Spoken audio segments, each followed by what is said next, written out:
Recibe un caluroso saludo. Siempre será mi deseo poder verte prosperado en todo, así como prospera tu alma.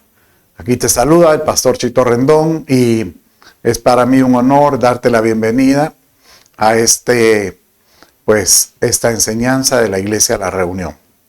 Ahí donde estás, vamos a empezar dándole un tributo al Señor en oración y recordándote, si tú estás en Guatemala, acércate a nuestros servicios presenciales. Al final vas a encontrar mi número de WhatsApp y será para mí un honor poderte guiar para poder llegar a ellos. Padre, gracias te doy por tu amor, tu misericordia, tu dirección. Háblanos.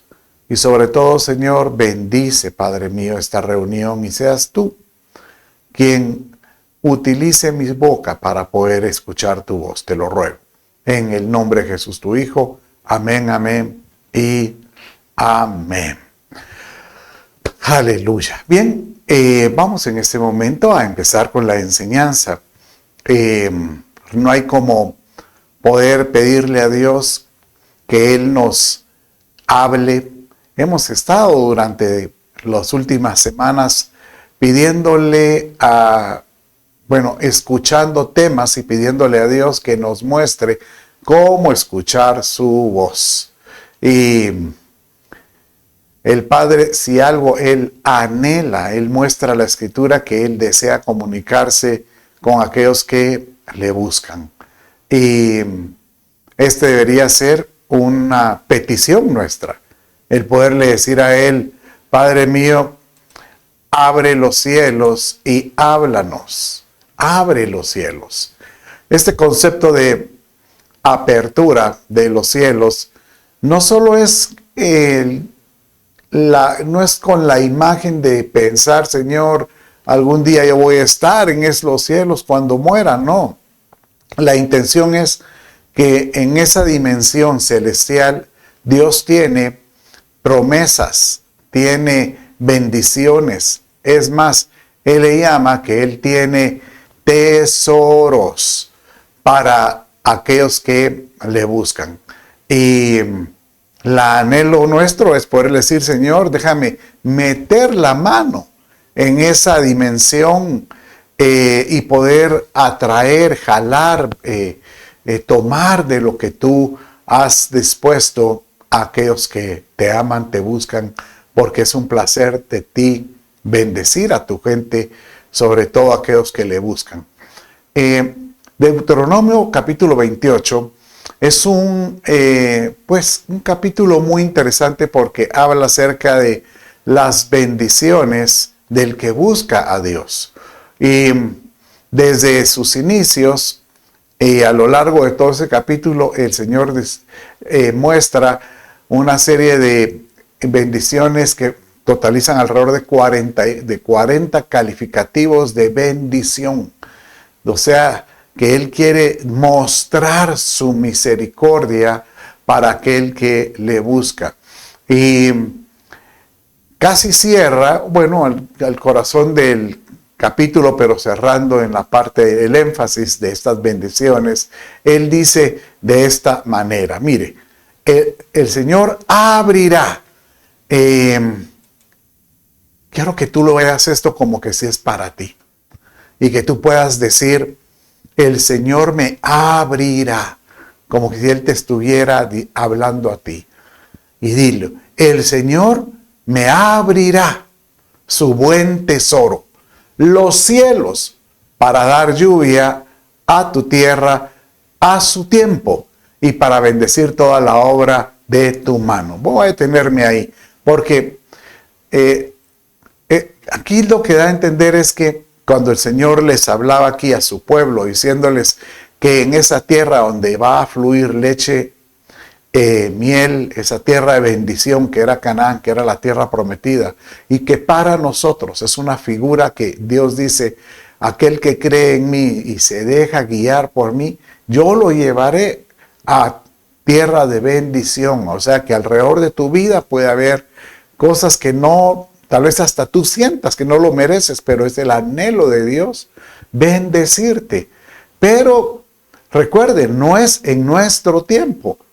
Dice ahí, dar lluvia a tu tierra a su tiempo, en el tiempo del Padre. Yo he visto a muchos que se desesperan y dicen, Señor, ¿y por qué no me bendices? ¿Y por qué no me otorgas como le otorgas al otro? Y empiezan a calificarse, como que queriendo tener una calificación de aspectos. Dicen, esto, si hago todo esto, Él me va a dar esto. Y realmente no es una receta. Las bendiciones de Dios no es una receta. Se nota en la Escritura que Él bendice a aquellos que estaban muy bien, como aquellos que tal vez estaban en un proceso de formación o de santidad, ¿verdad? Y lo que quiere el Padre es que aquel que esté dispuesto a buscarlo, Él lo quiere bendecir. Siga ahí el verso, y para bendecir la obra de tu mano. Y después viene otra de las bendiciones que Él dice, y tú prestarás a muchas naciones, tú prestarás a aquellos, pero no tomarás prestado. ¿Cuánto ahorita veo yo, cuánta gente quisiera salir de deudas? Bueno, para comenzar, realmente el Padre no le agrada que uno se endeuda. Si tú tienes que entrar a un proceso de endeudarte porque quieres tener algún, llamémosle así, capricho, o tener alguna necesidad básica, debiéramos de ver hasta dónde podemos soportar, pero no endeudarnos. Yo, por ejemplo, a pesar de los años que tengo de ser creyente, pero me acuerdo que en mis primeros años yo lo trataba de lucir con amigos mis tarjetas de crédito. Y yo tengo, ¿cuántas tienes? Yo tengo esta, yo tengo la otra, y tengo la otra. Y como uno tiene un ingreso, entonces uno no lo administra como uno debiera. Y sin saber de que en el momento en que uno utiliza una tarjeta de crédito se está endeudando con alguien más. A menos que utilices una tarjeta de crédito como un instrumento financiero de pago. O sea que vienes tú y tú sabes que a fin de mes sí tienes el cash para poder liquidar eso que compraste los 30 o 40 días anteriores. Y obviamente, ¿qué beneficio hay de usar una tarjeta? Pues estos, para atraer a la gente, les dan puntos, que en el acúmulo de puntos pues puedes comprar cosas en algunas casas comerciales o puedes inclusive viajar con esos puntos. Pero hay que buscar aquellas tarjetas que tengan un buen programa de puntos. Y yo le aconsejo a muchos, es cierto, tú tal vez todo lo pagas cachito y qué bueno que lo pagues al contado, pero ya casi no se usa efectivo, entonces trata de usar tu tarjeta de crédito y ser disciplinado, que a fin de mes la liquides, ¿verdad? Bueno, pero las bendiciones de Dios no se limitan solo en la tarjeta de crédito, sino dice el verso que sigue en el 28, 13 y 14, ¿a quién le abra Él los cielos? Y este es el verso que prácticamente quiero hoy detenerme un ratito. Entonces el Señor te pondrá a la cabeza y no a la cola. Solo estarás encima y nunca estarás debajo. Si escuchas, aquí viene ya la condición para quien Él abre los cielos. Si escuchas los mandamientos del Señor, tu Dios, que te ordeno hoy, para que los guardes cuidadosamente y no te desvíes ninguna de las palabras que te ordeno hoy, ni a la derecha ni a la izquierda, para ir a otros dioses y servirles. Entonces, es muy fácil escuchar mucha palabra, tener inclusive cuadros en la casa o el Biblia abierta, o ir el domingo a la iglesia a escuchar muchas de las promesas de Dios, que de alguna manera se convierten en mandatos también de obediencia. Pero este verso nos dice que Él no solo dice, no solo los escuches, sino guárdalos, o sea que ponlos por obra. Y o esfuérzate de ni desviarte de un lado, ni enviarte al otro lado. Porque si algo quiere el Padre, piensa uno, ¿por qué la bendición va atada con la apertura de cielos? Porque si algo quiere Dios es como que abrir una ventana o abrir una puerta para que una pueda ver o pasar.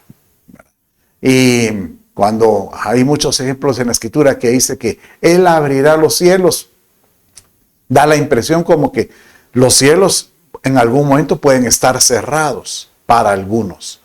Pero Dios quiere abrirlos como esa ventana que se abre. ¿Sabes que Pablo, el apóstol, cuando escribió el libro de Apocalipsis o la revelación de Jesucristo, dice que él lo escribió porque él fue llevado, como en el caso de Moisés, que fue llevado a una dimensión. Pablo mismo dice que él fue llevado a una dimensión. Y vieron cosas, y en el caso de Juan el apóstol, él las escribió. Y él dice, ahí da un ejemplo claro que cuando Dios abre una ventana o una puerta, es para un propósito. Y en el caso de Apocalipsis 4:1 dice así: después de esto, miré y vi una puerta abierta en el cielo. Y la primera voz que yo había oído como sonido de trompeta, que esa es la voz de Jesucristo, que hablaba conmigo, decía: sube y acá te mostraré. Sube acá y te mostraré las cosas que deben suceder después de estas. O sea que en otras palabras, Él está diciendo, pues, ahorita te voy a mostrar cosas que están sucediendo, pero te voy a mostrar lo que viene posteriormente. Y prácticamente Él le relató cosas cercanas a su segunda venida, o lo que nosotros decimos en los tiempos previos a la gran tribulación o tribulación. Y pareciera que estuviéramos viviendo esos tiempos, ¿verdad? ¿Sabe que la Escritura tiene muchas referencias a que ese último tiempo de calamidad llamada tribulación o gran tribulación le llama el día del Señor, que es un día grande y terrible? La angustia de Jacob, la semana séptima de Daniel. O sea, habla de un periodo de 7 años que va a ser muy complicado. Y la Escritura lo relata muchas veces. O sea, hay más de 20 o sea, como que frases que hablan de ese tiempo muy específico. Y si algo quiere mi Dios es aquel que le busca pueda conocer cuándo se están acercando esos tiempos. Pero aquel que le anhela y que le pide a Dios: Señor, abre los cielos, ¿verdad? En este verso que vimos hace ahorita dice: y te mostraré las cosas que deben suceder después de estas. Obviamente aquí era una indicación a Juan, pero es un reflejo de lo que Dios puede hacer con un creyente. Es más, la Escritura en 1 Tesalonicenses dice Pablo que los creyentes no los va a asombrar el día del Señor como ladrón en la noche. O sea que como hay un ladrón que entra sigilosamente y uno pues se despierta al otro día y me robaron y de plano entró alguien. No nos va a sorprender. ¿Por qué? Porque dice que nosotros somos hijos de la luz. Y al que es hijo de la luz se le muestra el porvenir. Entonces tú dirás: pero pastor, yo quería que me hablara de las bendiciones que se abren. Yo quiero salir de deudas. Pues lo que te estoy hablando es lo que sucede a aquel que le busca. No solo recibe la bendición de Dios, sino que aquel que tiene la intención de buscarlo más, empieza a conocer mucho, mucho más de todo. Entonces yo la pregunta que yo te digo hoy, ¿quieres tú que Dios te muestre cómo abrir esas ventanas, esas puertas, o cómo se abren los cielos a tu favor? Bueno, entonces no te despegues, porque este es el mensaje que yo hoy quiero llevar a tu corazón. Y para poder entender esta apertura, lo mejor es, como muestra un botón, agarrar los personajes en la escritura a quienes de alguna manera se le abrieron los cielos y de alguna manera vieron o sintieron o percibieron o tuvieron una parucía de algo excepcional o una convicción de su palabra. Bueno, entonces, ¿a quiénes se nos abren los cielos? Entonces, el primero que vamos a ver es Ezequiel.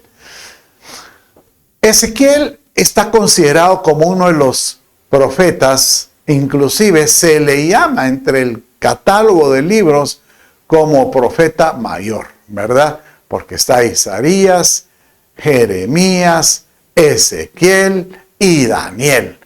Y no es porque sea mayor comparado a los otros libros o los otros profetas, Oseas, Joel, Amós, Abdías, Jonás, sino que es por el tamaño del libro. Entonces a esto se le llama profetas mayores, porque el libro que ellos escribieron tiene mayor cantidad de capítulos que los profetas menores, que son capítulos con son libros con unos cuantos capítulos. Pero si Ezequiel era profeta, usted dirá, ¿por qué le llamo sacerdote? Porque cuando él escribió su libro, llamémosle así, o esas cartas, dice de esta manera cómo le llamó el Señor. Y el Señor le llamó de esta manera. Sucedió que en el año 30, al 5º día del 4º mes, estando yo entre los desterrados junto al río Quebar, los cielos se abrieron y vi visiones de Dios. Y después habla cómo es que Dios empieza hablando, el verso 2. Pero en el verso 3 dice, la palabra del Señor fue dirigida al sacerdote Ezequiel. Al sacerdote Ezequiel. Bueno, entonces, si él es de oficio profeta, ¿por qué le llama sacerdote?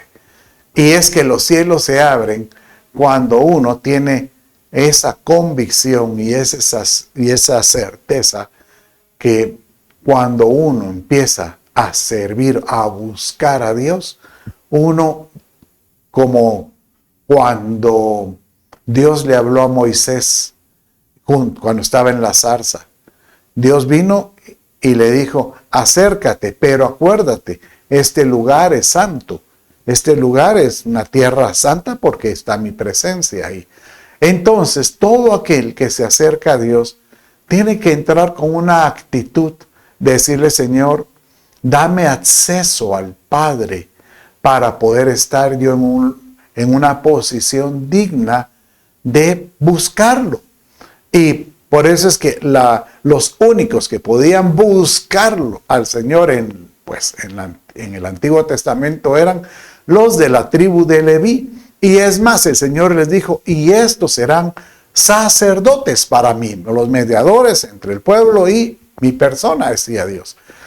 Pero cuando Cristo entregó su vida, dice que el velo que separaba el lugar santo al lugar santísimo se partió.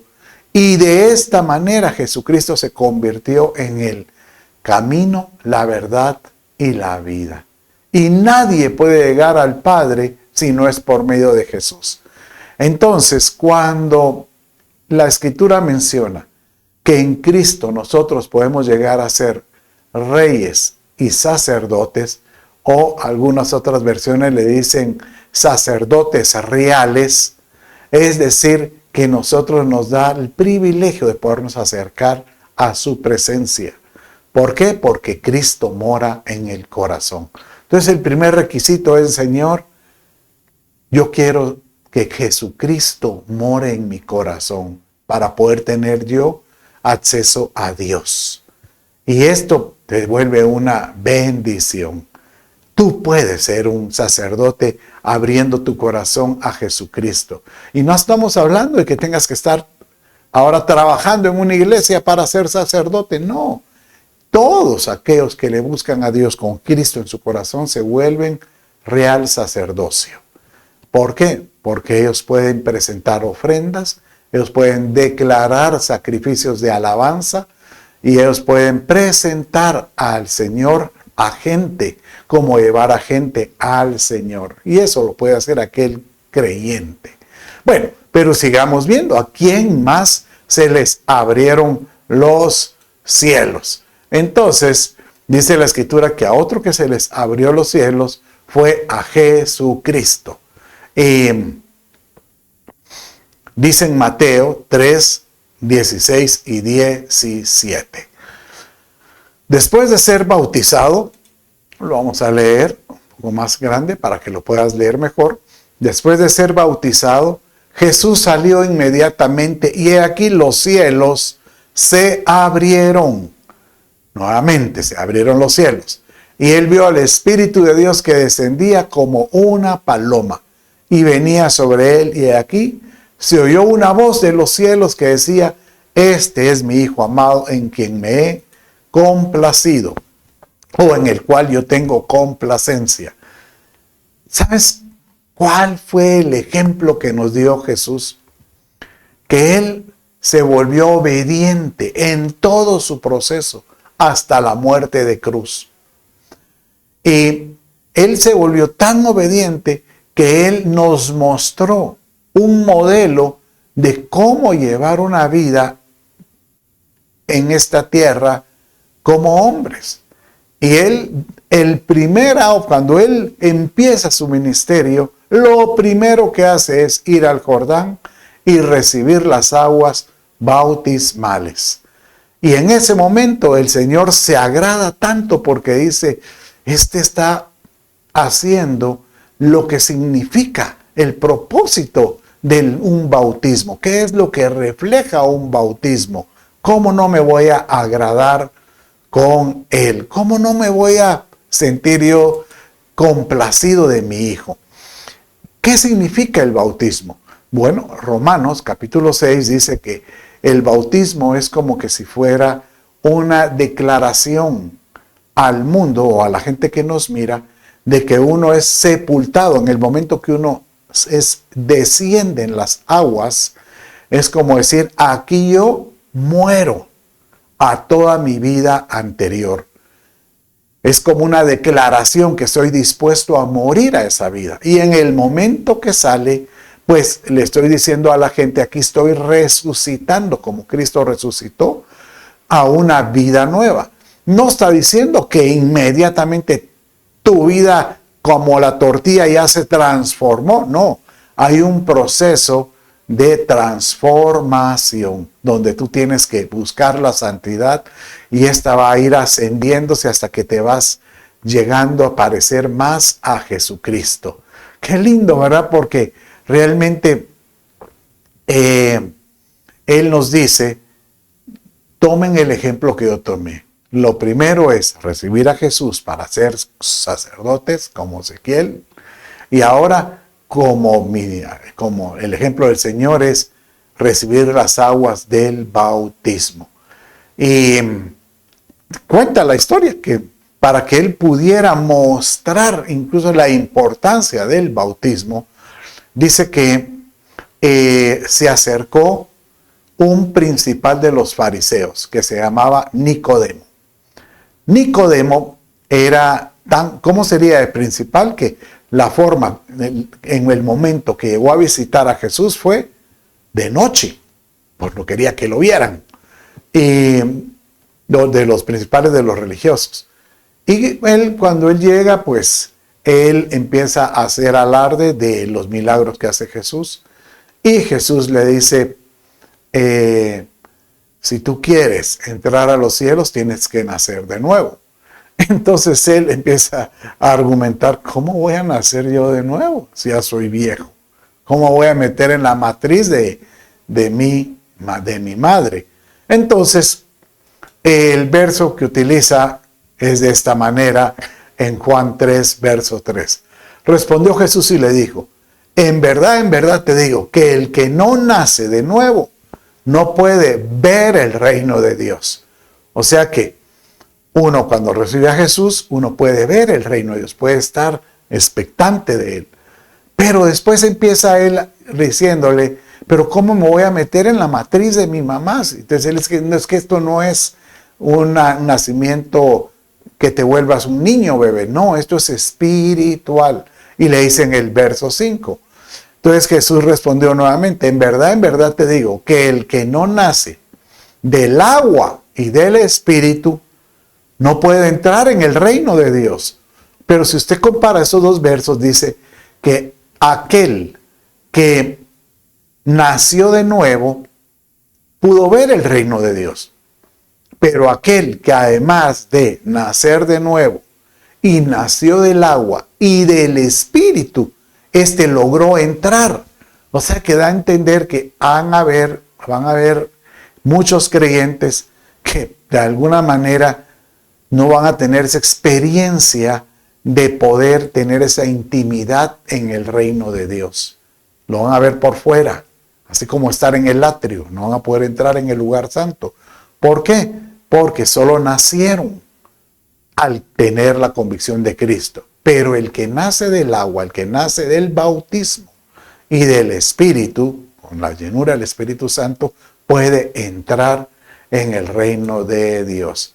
Pero tal vez tú me dirás ahorita, mire, pero yo cuando era pequeño me bautizaron. Claro que me bautizaron. Mis padres dicen que me llevaron de bebé y me echaron agua. Bueno, primero la palabra bautizo viene una palabra griega que es baptizo, sumergir. Entonces, el concepto de sumergir es decir, yo le estoy declarando al mundo que en esta acción estoy dejando todo abajo del agua. No es lo mismo que por aspersión. Y cuando me levanto, otra cosa, le estoy declarando al mundo que ya soy libre.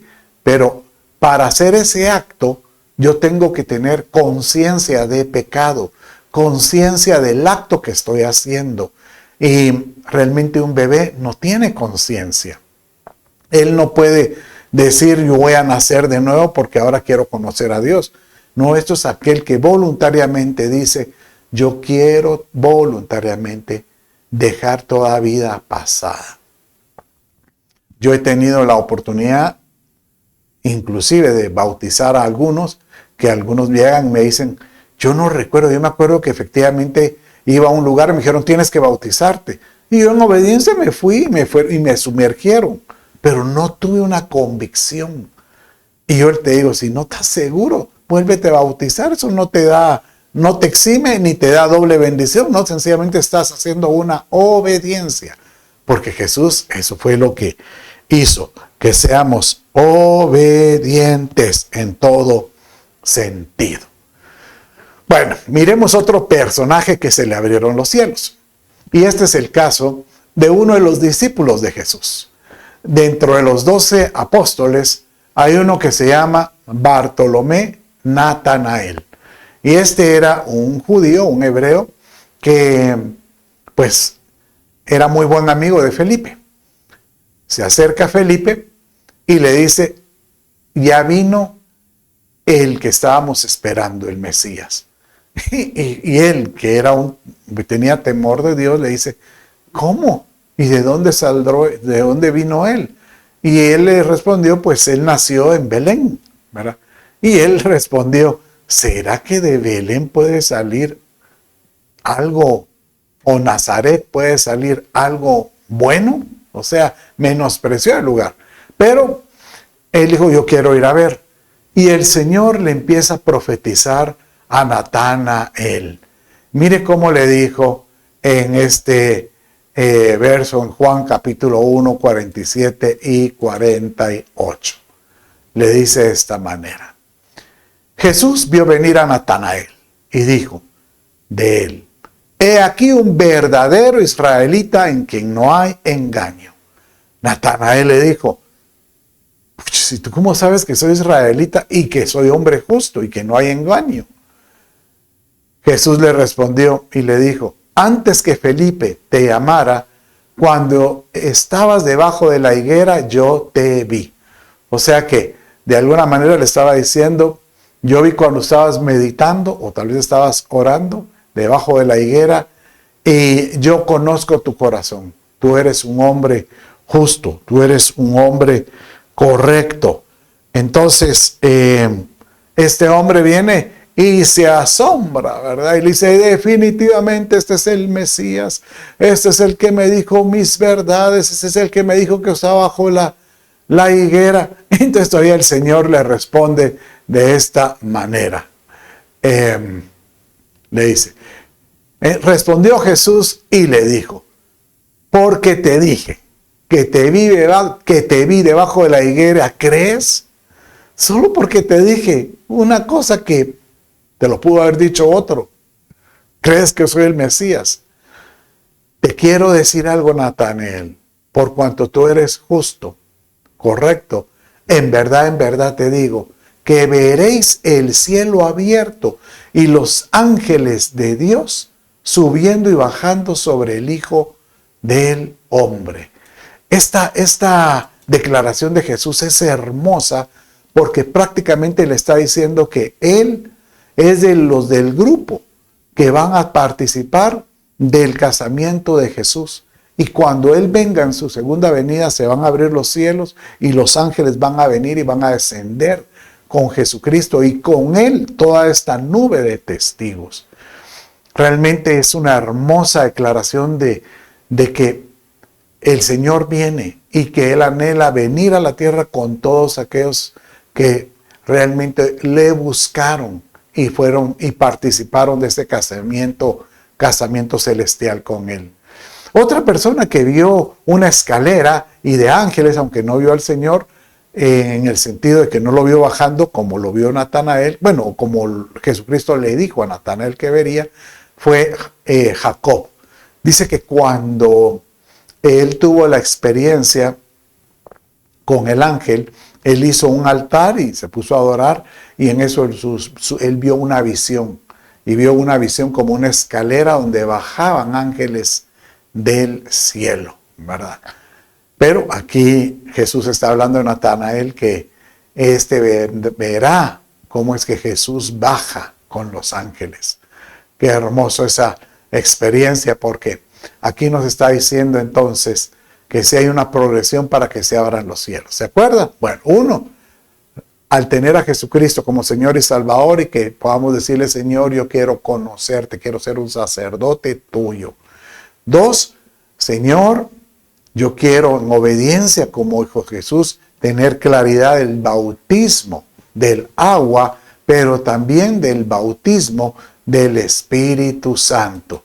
Y esto fue lo que pasó con la vida de Esteban.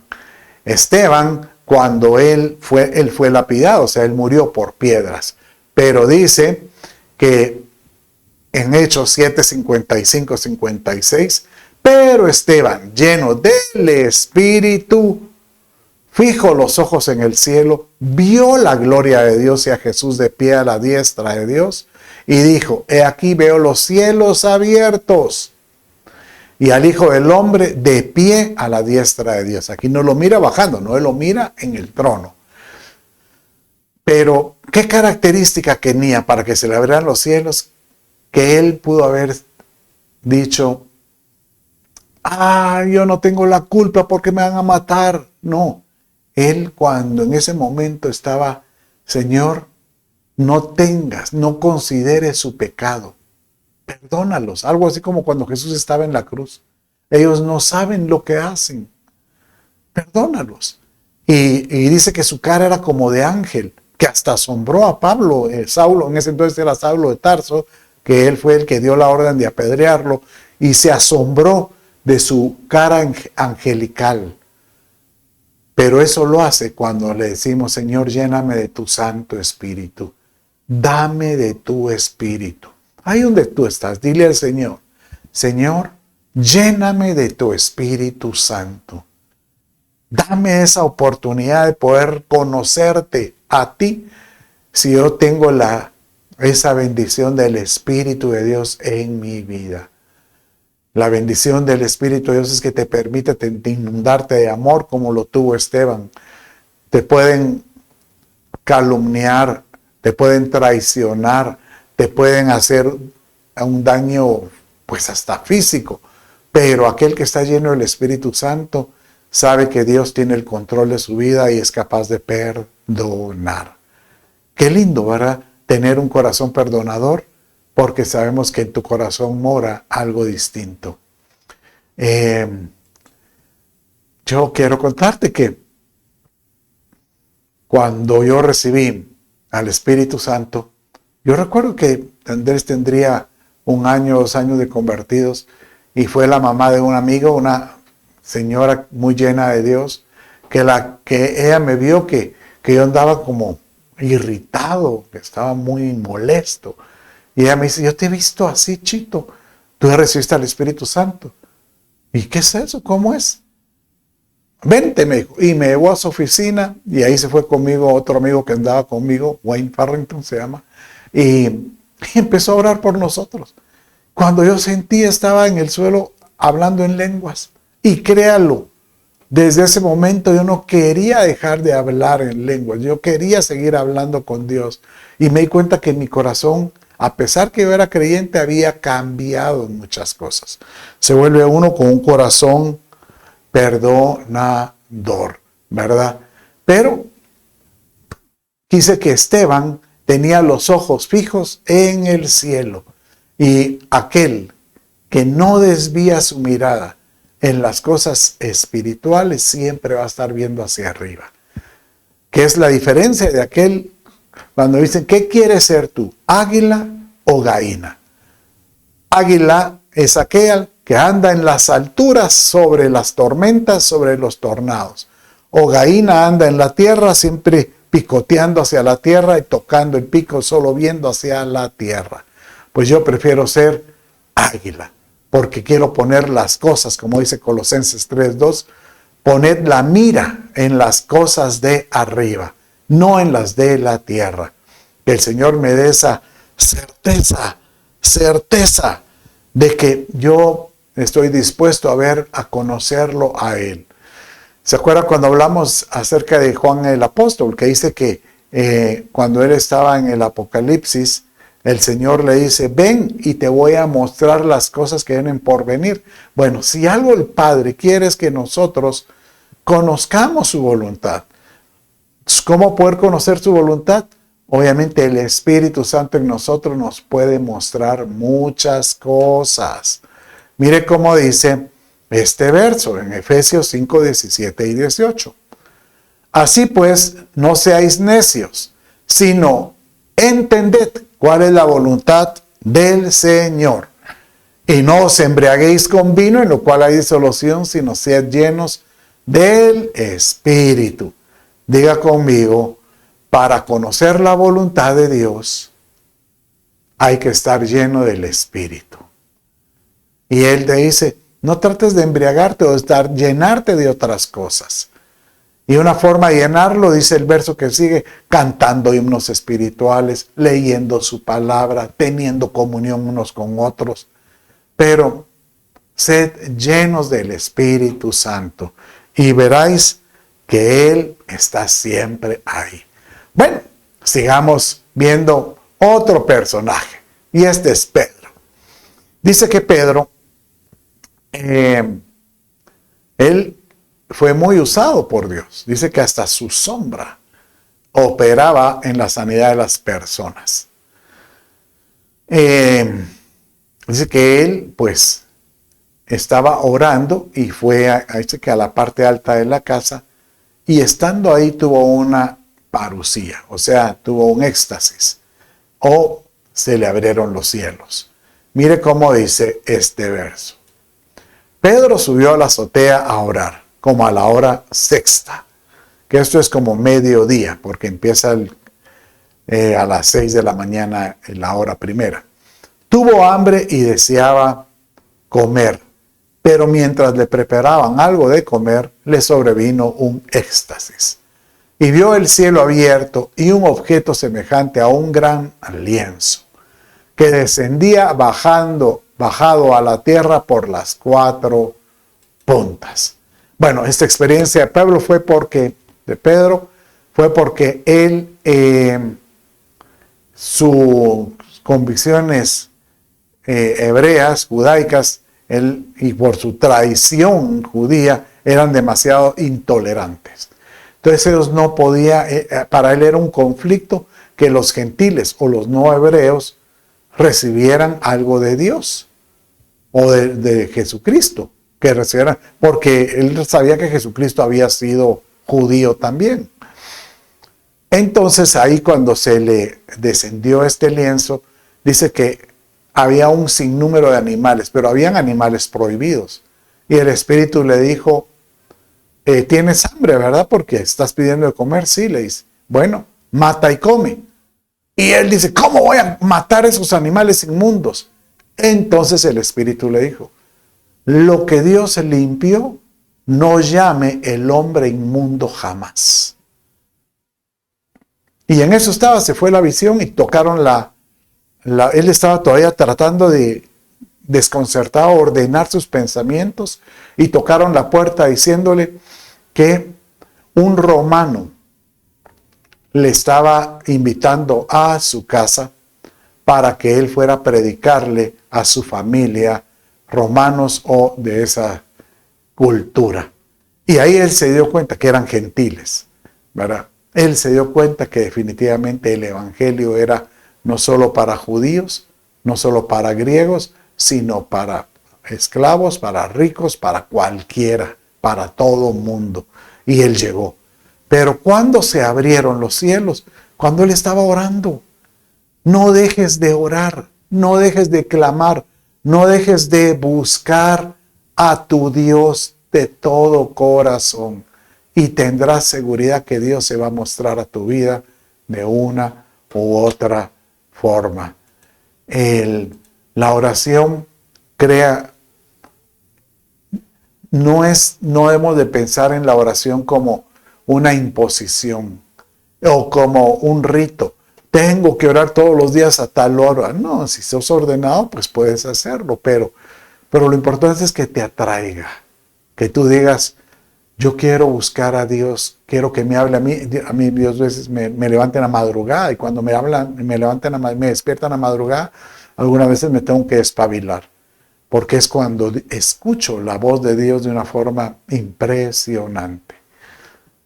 No dejes ese momento de clamar y de orar, y verás lo que Dios es capaz de hacer. Bueno, pero vamos a seguir hablando con el último grupo que tengo, a quienes se les abren los cielos. Y esto es una instrucción y una ordenanza que dio el Padre. Y era con aquellos que eran hijos de pacto. Malaquías prácticamente es un libro que, aunque relata, el libro de Malaquías, pues fue escrito por el profeta Malaquías, y es prácticamente el último libro escrito por Dios, y de ahí él cayó por 400 años. Pero este libro, él prácticamente,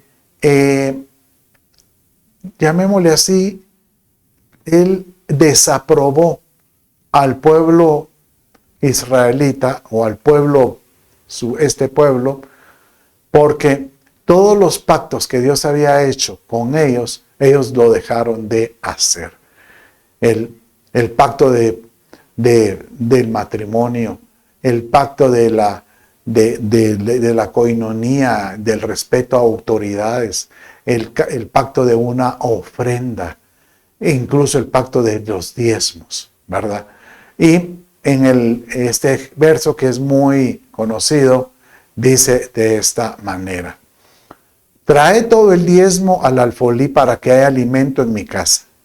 Y ponedme ahora a prueba en esto, dice el Señor de los ejércitos. Si no, os abriré las ventanas del cielo y derramaré para vosotros bendición hasta que sobreabunde.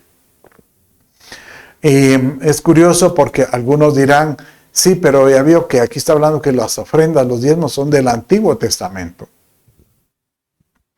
Pero literalmente el Antiguo Testamento, si quisiéramos verlo como que se hubiera sido una imposición por la ley, comenzó con Moisés. Pero realmente la obediencia de presentar una ofrenda comenzó desde el paraíso, cuando Dios, para poder vestir a Adán y Eva, hizo un sacrificio. Cuando Abraham se acerca, dice que en cada lugar que él entraba levantaba un altar y se presentaba a Dios. Cuando él le presentaba ofrenda a Dios. Cuando él se reunió con Melquisedec, él le presentó ofrendas. Y cuando esa ofrenda de Melquisedec bendijo hasta su cuarta generación, porque dice que esa ofrenda habló y llegó hasta Leví, que era prácticamente su bisnieto. Qué hermosa esa relación de que el poder que tiene una ofrenda. Hebreos dice que la ofrenda de Abel clama desde el cielo, desde el derramamiento de sangre de Abel, pero clama hasta ahora. O sea que hace memoria a nosotros de la importancia de una ofrenda correcta. Y dice que aquel que tiene la sana actitud de presentar una ofrenda con un corazón alegre, dice que Dios abrirá ventanas de los cielos.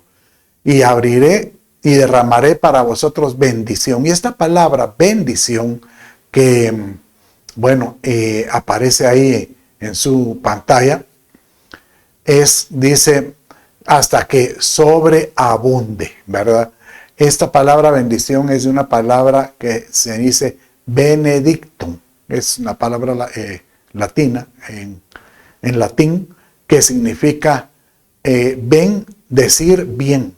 Decir bien. O sea que la palabra bendición es una palabra compuesta de decir alguien que declara cosas con promesa, con bendición a tu vida.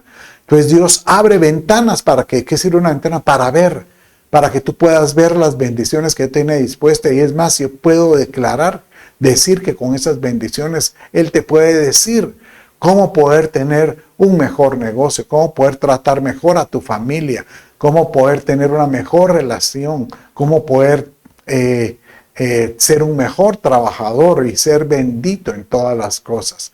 Y dice que sobreabunda. Y es más, no solo eso, sino dice en el verso 11 y 12 de esta manera: por vosotros reprenderé al devorador para que no os destruya los frutos del suelo, ni vuestra vid en el campo será estéril, dice el Señor de los ejércitos. Y todas las naciones os llamarán bienaventurados. Mire, si algo quiere Dios es reprender la enfermedad, reprender todo lazo de iniquidad, reprender toda tentación, todo tipo de cosas malas que puedan estar sobre la vida. Joel 2:25 dice que Dios reprenderá por nosotros y nos devolverá lo que la oruga, el saltón, el revoltón y la langosta se comieron. ¿Y por qué habla de estos cuatro? Porque la oruga come la raíz de toda planta. El saltón come el tallo. El revoltón come la hoja. Y la langosta se come el fruto. O sea que él se dice, si en un determinado tu sustento ha sido devorado, se está comiendo en alguna etapa de su desarrollo, yo puedo reprender toda principado, toda potestad, para que tú veas las ventanas de los cielos y que tú seas llamado por todo mundo bienaventurado. Aleluya. Bueno, yo quisiera finalizar con este verso. Génesis 49:25 dice, cuando le declara esto a Jacob y le dice, por el Dios de tu padre que te ayuda y por el Todopoderoso que te bendice con bendiciones de los cielos de arriba. En otras palabras está diciendo, si algo quiere hacer Dios es bendecirnos con bendiciones de arriba. El Señor quiere derramar sobre ti de lo que Él tiene reservado para tu vida. Dice que las bendiciones del justo están sobre su cabeza. Y yo, si lo dice Proverbios capítulo 10, verso 4, creo yo, o verso en adelante. Pero las bendiciones están encima de Él. Que tú puedas levantar tu mano y decir, Señor, yo quiero tomar de tus bendiciones. Bendíceme, Padre, bendíceme. Yo quiero bendecir tu vida ahí donde estás. Si alguno de los que están aquí escuchando sabe que se ha alejado de Dios y hoy quiere presentarse ante Él y decirle, Señor, hazme un hijo tuyo para poder llegar a ser sacerdote, para poder acercarme a tu presencia, repita conmigo esta oración y di conmigo, Dios mío, repite, Dios mío, hoy me doy cuenta que me he alejado de ti, pero hoy le pido a Jesús, sea mi Señor, mi Salvador, el centro de mi vida. Perdona mis pecados. Dame la vida eterna, Espíritu Santo, ven. Padre, yo bendigo a todo aquel que ha estado escuchando este mensaje y desde ya te pido que se abran los cielos a su favor. Abre los cielos, te lo pido. En el nombre de Jesús, tu Hijo. Amén y amén. Bien, con eso finalizamos. Dios me los bendiga.